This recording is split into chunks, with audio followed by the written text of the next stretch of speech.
Welcome to the Silhouettes of Success podcast with your host, successful entrepreneur, broker, and business mentor, Amber Weitzer.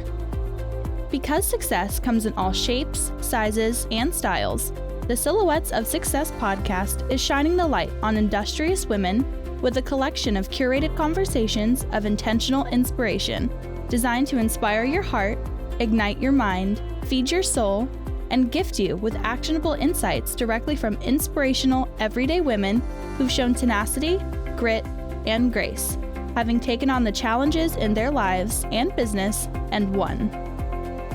Remarkable, down-to-earth, and relatable, Amber and her guests will share with you uplifting and extraordinary real-life success stories, motivational ideas that just might help spark something within you.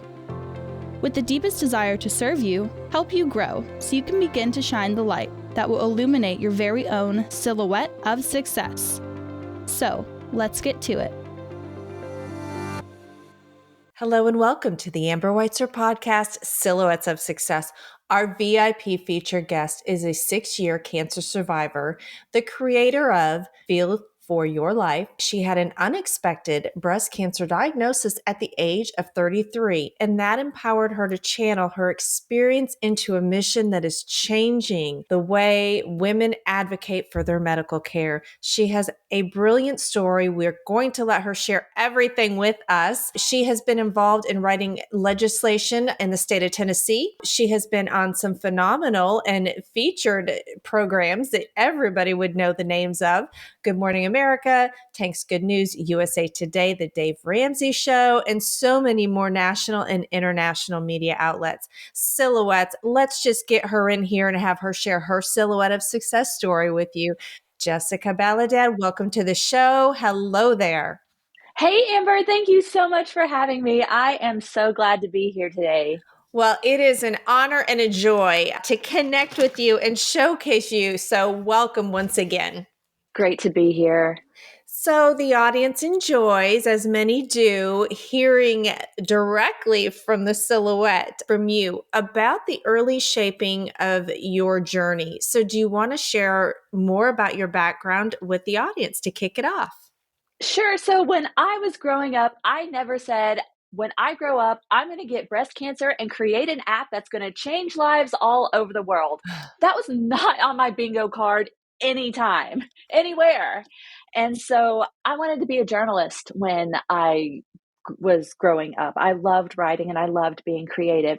And I was raised by my dad, and he was super tech savvy. He has worked in telecommunications and fiber optics. So I had Barbie dolls and electronics growing up. My dad would come home from work and be like, hey, this is a GPS system. And this is in the 90s, mind you, when no one was really using them. And he's like, this is how it works. You should know about this. Here, start figuring it out. And I'm like, what do you want me to do with this, Dad? I don't understand. So I've always been a creative, and I've always loved telling stories, and I've always had the influence of my dad growing up. Well, I'm getting ready to start college, 2003, 18 years old. I am in the shower and I am getting ready for my second job. I am just bathing and I found a lump in my breast. And I thought, oh my God, am I too young to get breast cancer at 18? I knew it ran in my family, but I was just like, how serious is this? And I called my dad and he's like, this is an answer for your aunt. You got to call your aunt on this one, which I went to her for so many things. She took me bra shopping growing up, and she'd had breast cancer, and she was also a nurse. So I went and saw her, and she checked the lump out. She's like, it moves. That's a good thing, but you still need to get to the doctor. Long story short, it ended up being a benign tumor that I had removed. I had a lumpectomy, and it was that experience that got me in the habit of performing self-exams throughout adulthood. And that habit eventually led to my breast cancer diagnosis at 33 and saved my life. Whoa.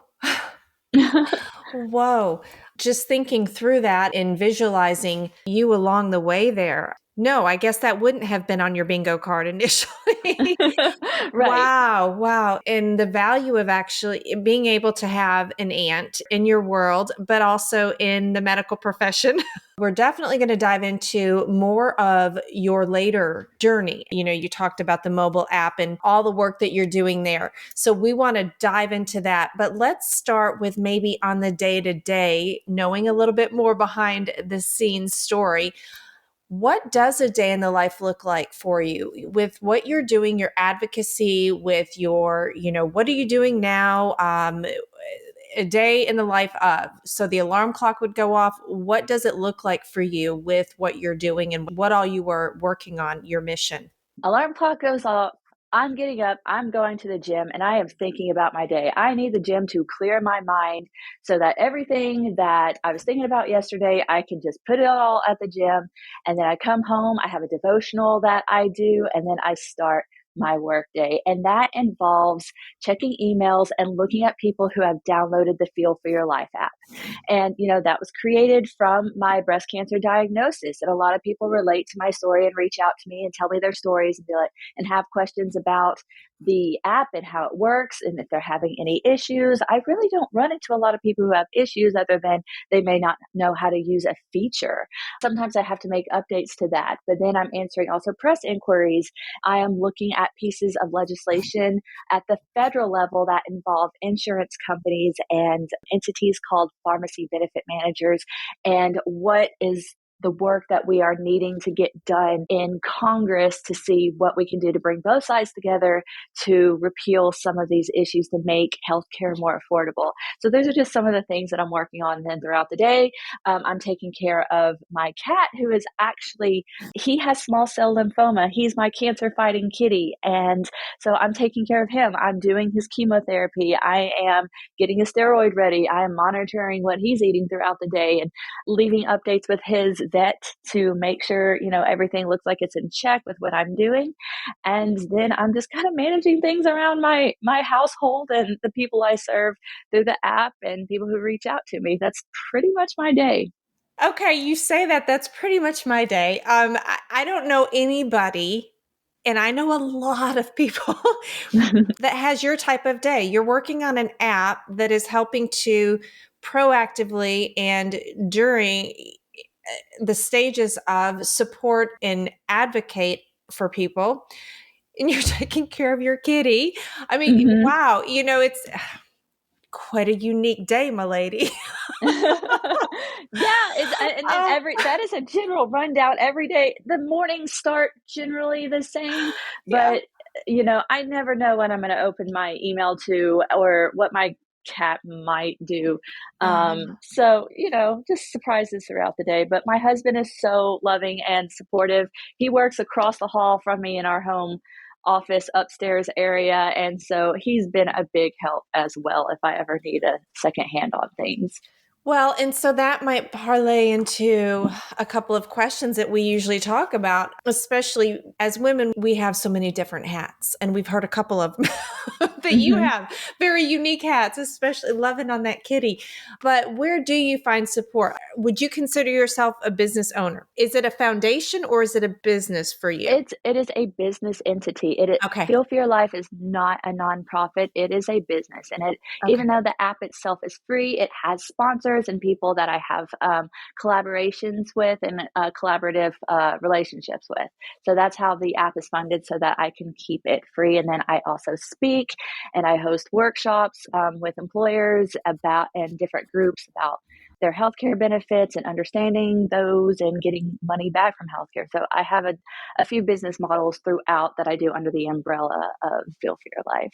Fantastic. And so let's make sure that we touch on that too, especially when we share your resources and contact information at the end, because it sounds like there's opportunities for folks to get in touch with you to Mhm. engage yes. Okay, wonderful. So let's go back to that. So as an independent business owner or as a business owner, where do you find support? So if there's a goal that you're trying to reach and maybe you are stuck or need a little motivation or just some clarity around something just to help you tune in a little bit better, how do you find support?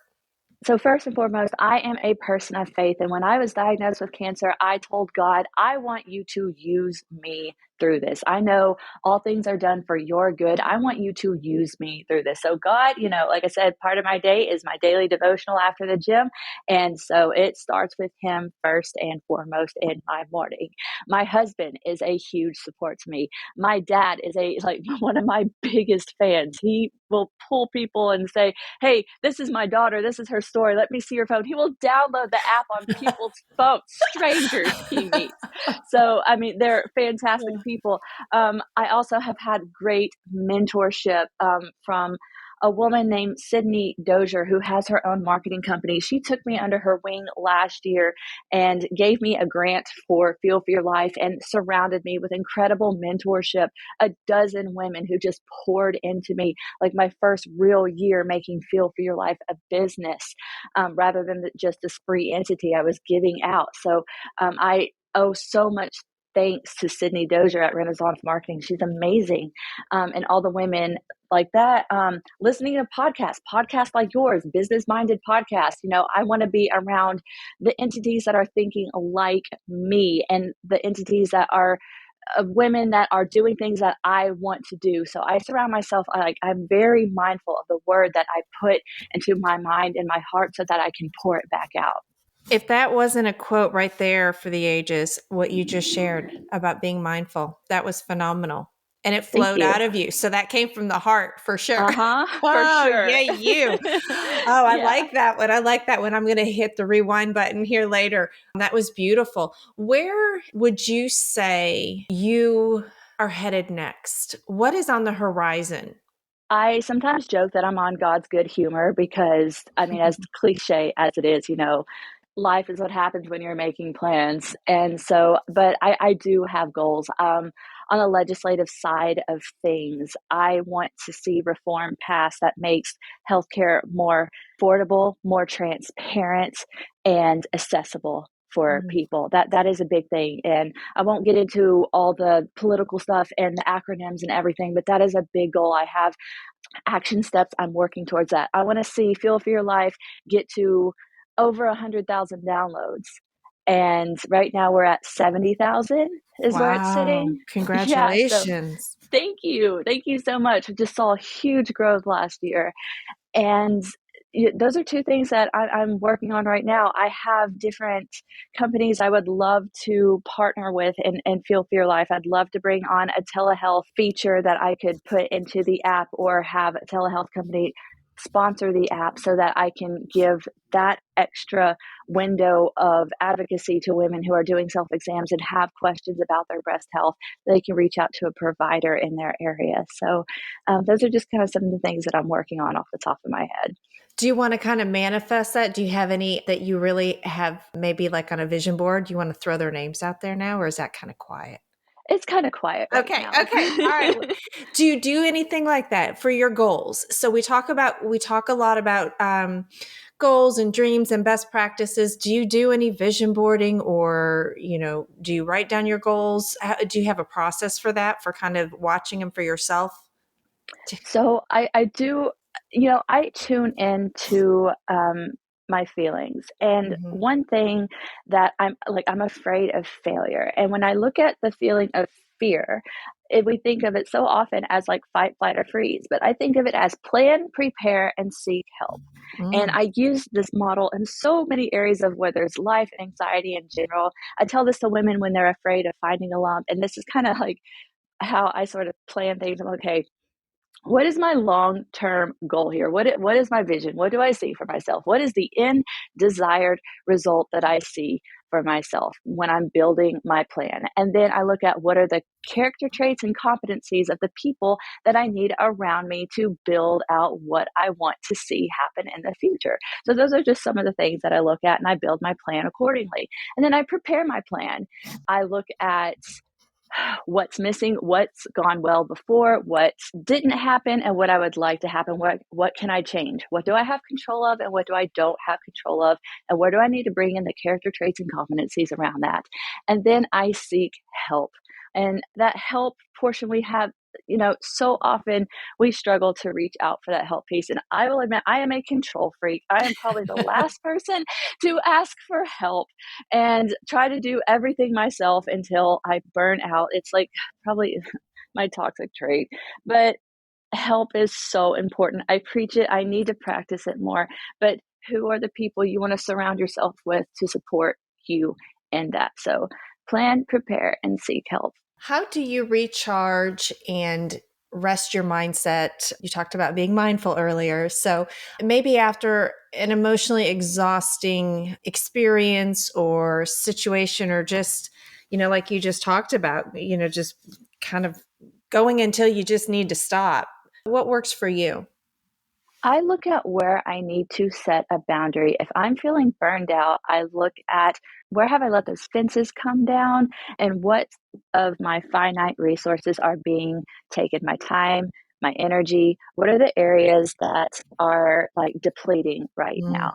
And what am I saying yes to when I should be saying no, whether it's to a person or to an event or something of that? Where am I giving too much? So I have to be mindful and like tell myself, hey, this is what's going on.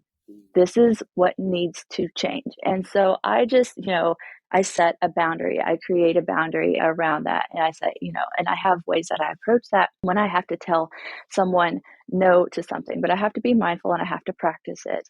And then one thing I just do, I will turn my phone off, shut my laptop, and I will just like take a nap.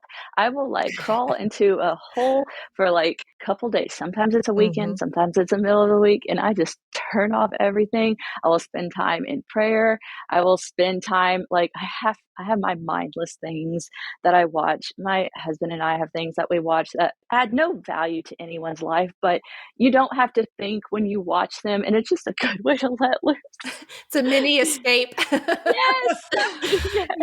So talk to us about and dive in deeper to Feel for Your Life. I don't know if I would call it the inspiration that led you to pursue it, this mission, but the drive and the purpose. And as you said, you prayed for God to use you for this. Talk to us about Feel for Your Life. And then also, if you want to talk about Feel for Your Life Act that you worked on. Was that with Tennessee, state of Tennessee? Yep. Okay. Share more with us. During the pandemic, women were missing their screenings and they were afraid to go to the hospital for anything unless they were sick with COVID.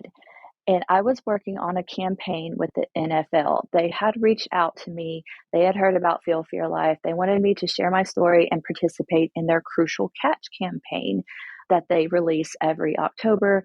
They wanted to encourage people to still get screened. So they wanted me to share my story and be part of that. And that's when I learned, wow, people are missing their screenings. This is terrible. Well, a self-exam saved my life, and maybe I need to be doing more talking about that. Feel for Your Life at that point was only on social media as a Facebook and a Instagram page and TikTok. I hadn't really dove into that just yet at that time. So I thought, this needs to be bigger. I need to get my voice out there more. And I thought, well, this might be the end of the world. We don't know.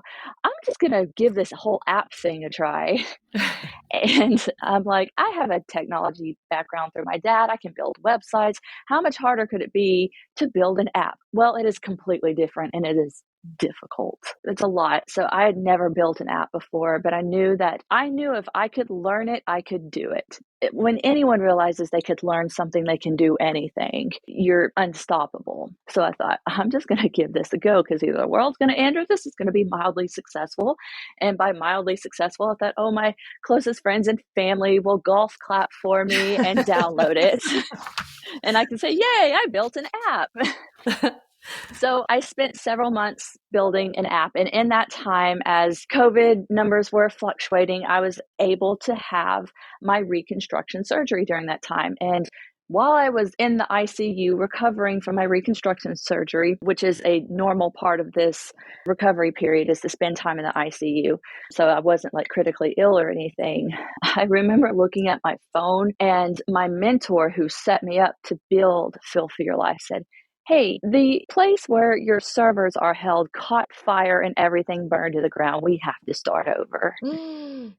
And I'm like, is this a sign? Like, I'm the most impaled I've ever been in my life with these scars and everything going on in my body. Like, I literally cannot do anything. And I'm, like I said, I'm a control freak. So I'm like going nuts in my mind. Like, what happened to all my work?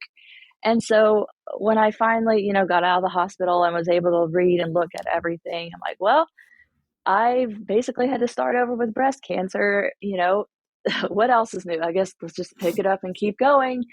And so I created an app. I wanted to show women how to perform a self exam, let them track and monitor their progress, and set monthly reminders.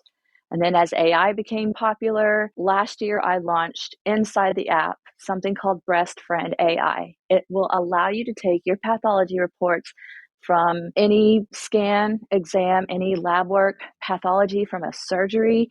It'll let you take all of that medical jargon. You can copy and paste it from your online portal into the app, and it'll translate it into terms that you understand and automatically populate questions for you to ask your doctor. Wow. Yeah.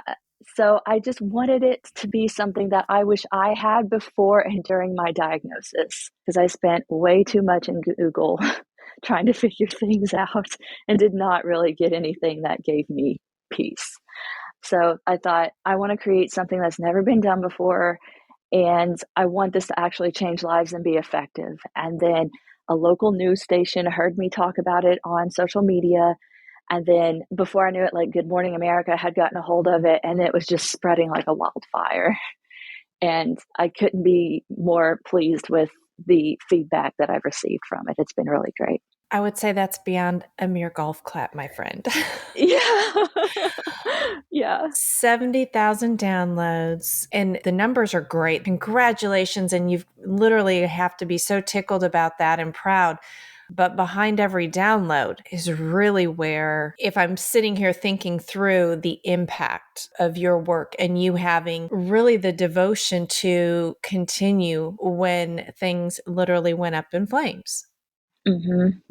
But the Yeah. impact that you're having on the other end of every download or every story shared about what you're doing and your story.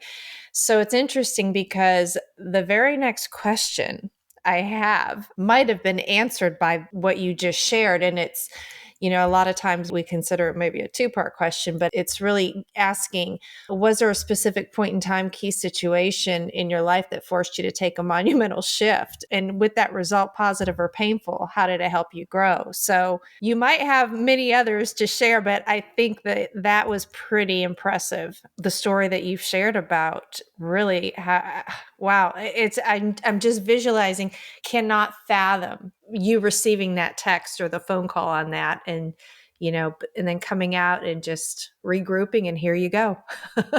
Yeah. Because I thought, Unstoppable why is the not? word. When do you feel your greatest sense of satisfaction?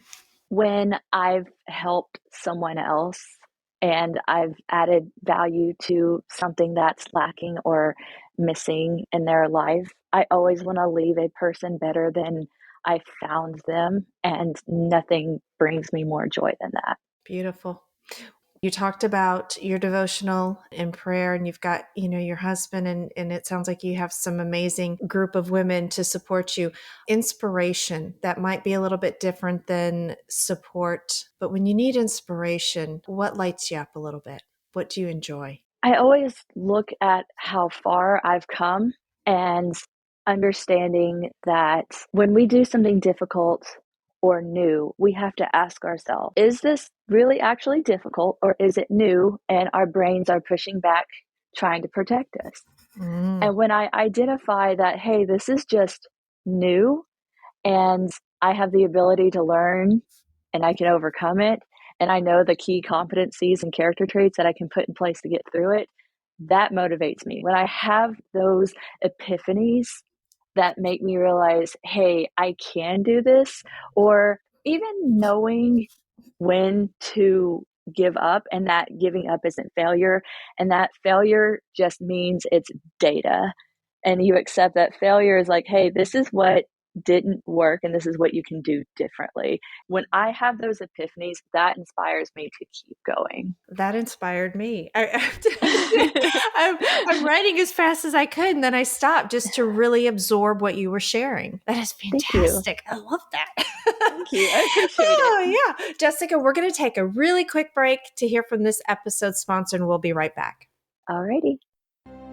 Is it time to sell your home? Build that dream home? Right size? Or are you ready to invest in real estate?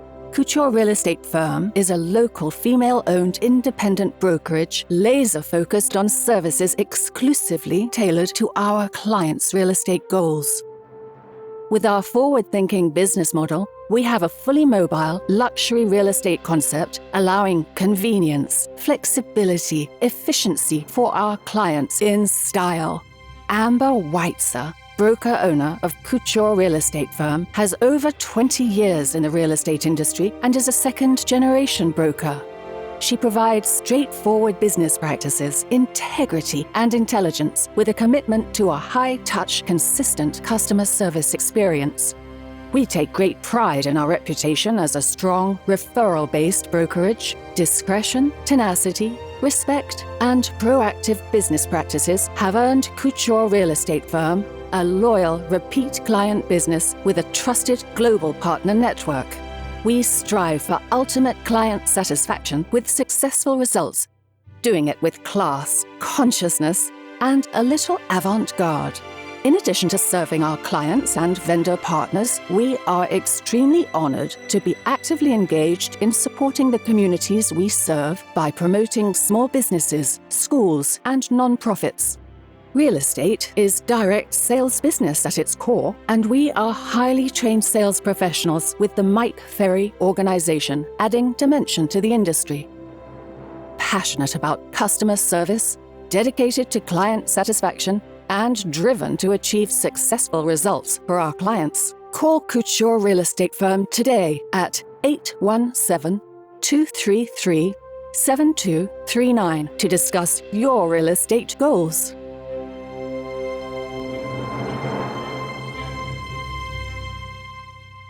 Beauty is not limited to our outside appearance. It's inside us. It's our professional lives and our personal passions. It's in our health and wellness, our families, friends, and loved ones. Ask Us Beauty Magazine is content designed to educate, empower, and inspire individuals on all things beauty and wellness. We do this by bringing together people of all backgrounds to share their stories, leaving you with inspiration for living your best life. Whether it's through products, services, procedures, and personal brands, we challenge the status quo. Our mission is to change the narrative, allowing each and every one of us to define beauty on our own terms. Visit us today at askusbeautymagazine.com. I personally have been investing with Ashcroft Capital for about 5 years. I know the co-founder, Joe Fairless, pretty darn well. He's my brother, so I can personally vouch for him and how he approaches things. I like investing with Ashcroft because of the monthly cash flow. They buy apartment buildings, improve them, and then sell them.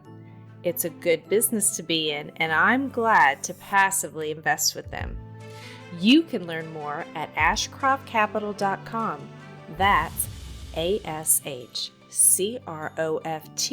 capital.com. And we're back. All right, my lady, as the time always goes way too fast for me, right when I think we're diving in, and I'm so enjoying talking with you and sharing your story. We've talked about some great resources, and again, we're going to let you have the stage here in a moment to share your contact information and your app and just reiterate everything for the audience. Is there any other resources that inspire or uplift you, maybe books or, mentors, anything you'd want to share with the audience, and what makes it a favorite? So there's this book I read called Rejection Proof, and I've heard his name pronounced a million different ways, and this is probably not right, but it's written by someone that I pronounce as Jia Jing. It's this man who came over from China, and he lived in Texas for a while, and he had this idea for an invention, and that someone else beat him to creating this product. And the whole book is around failure in getting rejected, where he went out and found ways to get rejected so that he could overcome things faster and easier, and that it meant nothing to be rejected, that it was just part of the process. And that's like metaphorically the story of my life. And so that's really just inspired me. So it's called Rejection Proof, and it's a really easy, funny read. I recommend it to anyone. Excellent. I will find that and make sure that we have that connected in the resource section of the notes here. It sounds like we could all use a bit of that to kind of bolster Absolutely our ability to get out there and do something. Oh, Jessica, it has been joyful and enlightening and truly awesome visiting with you today. As we begin to wrap up, we have a promise to the audience to share a piece of intentional inspiration. So is there a piece of maybe key go-to advice that you have, whether it's a quote or a scripture or, just, do you have anything you'd want to impart on us? There's so much I could say here, but I'm going to leave someone with this. If it's anything I want them to hear, do your self-exams, get screened, or talk to your doctor about getting screened. Know or understand your breast density. Have an awareness of your genetic history of cancer and disease, and find a doctor who will advocate for you. Those are so important. Excellent. All right, the stage is all you. Where can our audience go to find and connect with you on your socials or website and support you in your continued success? We've got to get to 100,000 downloads, audience. Go ahead. All right. So download the free app that's showing you how to do your self-exams, track your progress, and set monthly reminders at feelforyourlife.com. It's also available in the App Store and the Google Play Store. On feelforyourlife.com, you will also see resources on navigating and negotiating your medical bills, overcoming insurance denials, and having difficult conversations with your medical provider about your breast health so you get the desired results that you want to see. Life-changing, my lady, life-changing. Thank you for all you have done and are continuing to do for us. All right, Jessica, it has been a sheer pleasure. Thank you for sharing your Silhouette of Success story with us. You are a light and inspiration to us all. Thank you so much, Amber. I really appreciate it. Until next time, my lady. Thank you for joining us on this episode of the Silhouettes of Success podcast. If you enjoyed the show, make sure you subscribe so you don't miss out on all the new episodes. We are here for you and with you. We encourage you to share this podcast on all your socials and pass on the light to help illuminate another silhouette of success. To find out the latest ways to inspire your heart, ignite your mind, and gain actionable insights, subscribe at thesilhouettesofsuccess.com or connect with us on Facebook, LinkedIn, and Instagram. We're grateful that you tuned in. Remember, you are exactly where you need to be, right here with us. This is the Amber Weitzer podcast, Silhouettes of Success.